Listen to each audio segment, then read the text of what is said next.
हिंदू धर्म में अक्सर सुना जाता है कि इसमें 33 करोड़ देवताएं हैं। हालांकि इस संख्या को शास्त्रों में शारीरिक अभिप्रेति के रूप में नहीं लिया जाना चाहिए। ये संख्या केवल प्रतीकात्मक है और वास्तविक अर्थ में लेने से पहले हमें इसका समझना आवश्यक है। हिंदू धर्म में 33 करोड़ देवताओं का उल्लेख एक प्रसिद्ध पौराणिक कथा से जुड़ा हुआ है, जिसे शतपथ ब्राह्मण कहा जाता है। इस कथा के अनुसार ब्रह्मा ने विश्व की रचना की थी और उसने 33 करोड़ देवताओं को अपने पुत्रों के रूप में नियुक्त किया था। ये देवताएं विभिन्न शक्तियों, गुणों और कार्यों का प्रतीक हैं और मान्यता है कि उनकी पूजा अर्चना से व्यक्ति धार्मिक और आध्यात्मिक उन्नति प्राप्त कर सकता है। हालांकि ये संख्या 33 करोड़ केवल एक प्रतीकित माना जाता है और इसका शाब्दिक अर्थ शास्त्रों में नहीं मिलता है। इसमें अंकों का महत्व 3 और 33 का उपयोग संख्या की अद्वितीयता को दर्शाने के लिए किया जाता है। हिंदू धर्म में अनेक देवताओं की उपासना की जाती है, जो सभी ब्रह्मा की शक्ति के रूप में मानी जाती हैं। ये दर्शाता है कि परमात्मा एक ही होते हुए अनेक रूपों में प्रकट होते हैं।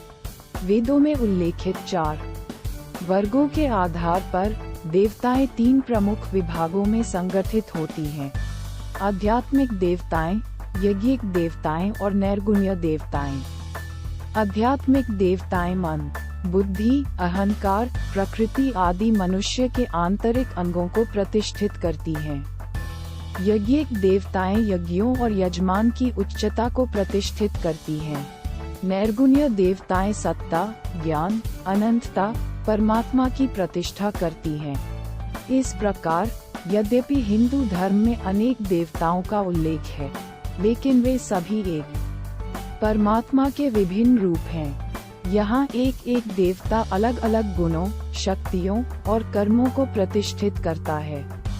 वे सभी एक में ही संकुचित होकर विद्यमान होते हैं। इसलिए वेदांत दर्शन के अनुसार परमात्मा एक है और देवताओं की संख्या केवल प्रतीकात्मक है।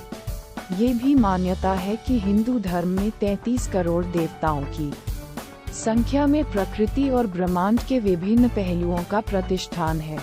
ये प्रकृति के प्रतिष्ठान को प्रकट करने और मनुष्य को विश्वास दिलाने के लिए है, जिससे वह उच्चता, अनंतता और एकता की ओर प्रवृत्त हो सके। ये धार्मिक भावना का हिस्सा है और व्यक्ति के अनुभव, श्रद्धा और विश्वास पर आधारित है।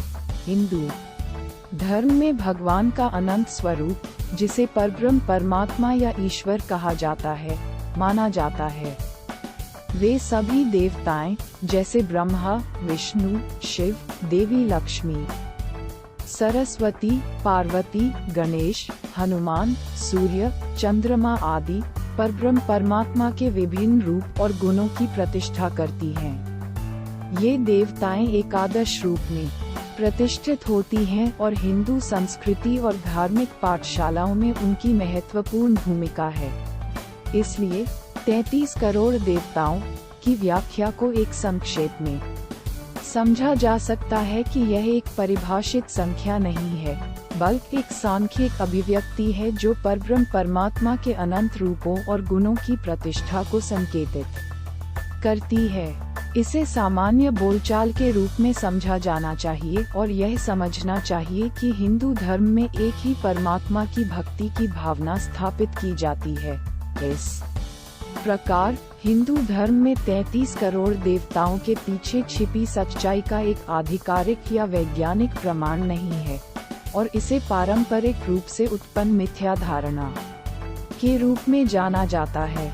हिंदू धर्म का मूल सिद्धांत है कि सब कुछ एक ही परमात्मा का अभिन्न अंग है और सभी देवताएं उसी के विभिन्न रूपों को प्रतिष्ठित करती हैं।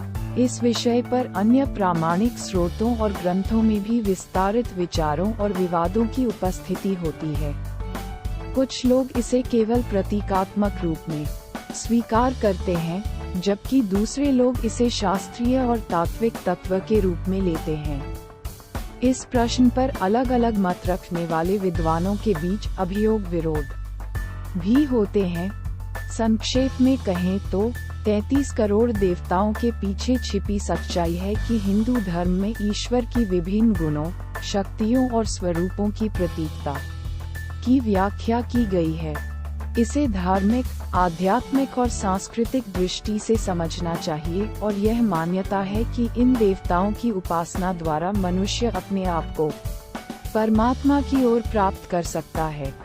कृपया ध्यान दें कि यह विषय विवादास्पद है और विभिन्न संस्थाओं और धार्मिक समुदायों में अलग अलग मत प्रचलित हो सकते हैं। आपको अधिक जानकारी प्राप्त करने के लिए संदर्भ पुस्तकों, धार्मिक ग्रंथों, आध्यात्मिक गुरुओं या संबंधित धार्मिक आचार्यों की सलाह लेनी चाहिए।